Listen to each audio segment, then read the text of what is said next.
नमस्कार, जेके अपडेट में आपका स्वागत है। मैं हूं साक्षी सभरवाल। गुरुवार को पुंछ में हुए आतंकी हमले के बाद से जम्मू क्षेत्र में एलओसी के साथ सुरक्षा प्रबंधन और खुफिया नेटवर्क को तत्काल मजबूत करने की बातें लगातार होने लगी हैं, क्योंकि साल 2023 का अगर आंकड़ा देखें तो इस साल आतंकी घटनाओं में 24 सुरक्षा कर्मियों और 28 आतंकवादियों सहित 59 लोगों की मौत हुई है। सेवानिवृत्त सैन्य अधिकारी भी इस बात को स्वीकार करते हैं कि जिस इलाके में ये घटना हुई है, यानी पुंछ में जहां ये घटना हुई है, वह कठिन इलाका है। उन्होंने कहा, लेकिन व्यक्ति को सभी परिस्थितियों के लिए तैयार रहने की जरूरत है। उनका तो ये मानना है कि अब समय आ गया है कि कोर के शीर्ष अधिकारियों को ड्राइंग बोर्ड पर वापस जाना चाहिए और क्षेत्र में लगातार हो रहे घटनाक्रम का विश्लेषण करना चाहिए।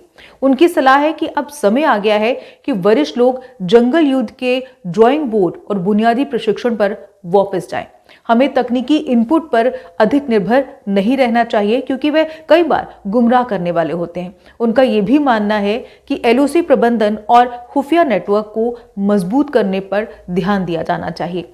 एलओसी सुरक्षा प्रबंधन अचूक होना चाहिए और खुफिया नेटवर्क को मजबूत किया जाना चाहिए, क्योंकि पाकिस्तान इन घटनाओं को अंजाम देकर इस क्षेत्र में आतंकवाद को पुनर्जीवित करने की कोशिश कर रहा है। आतंकवाद से निपटने में कुछ खामियां हैं, ये चिंता का विषय है।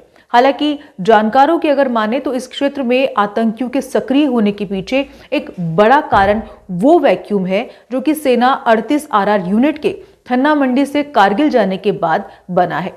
अब इस क्षेत्र में यूनिट के बजाय कंपनी है, जबकि जो आतंकी इस क्षेत्र में सक्रिय है वो पाकिस्तान अफगानिस्तान बॉर्डर से विशेष ट्रेनिंग लेकर आए हैं और वो गुरिल्ला वॉर में भी माहिर हैं, यानी घात लगाकर हमला करना और फिर जंगली पहाड़ियों में गुम हो जाने की उन्हें पूरी तरह से ट्रेनिंग दी गई है। हालांकि इस क्षेत्र में आतंकियों तक पहुंच पाना मुश्किल है, पर नामुमकिन नहीं है। ऐसे में अब क्षेत्र में सेना की संख्या बढ़ाने के साथ साथ आतंकियों को इस घने जंगल में घुसकर मारा जाए, न कि अब उनके बाहर आने का इंतजार किया जाए। अब समय आ चुका है कि क्षेत्र की खुफिया और सुरक्षा व्यवस्था को मजबूत किया जाए और सभी आतंकियों को खत्म किया जाए। ये बहुत सारी प्राकृतिक गुफाओं और घने जंगलों वाला एक कठिन इलाका है जहां ये वारदात हुई है।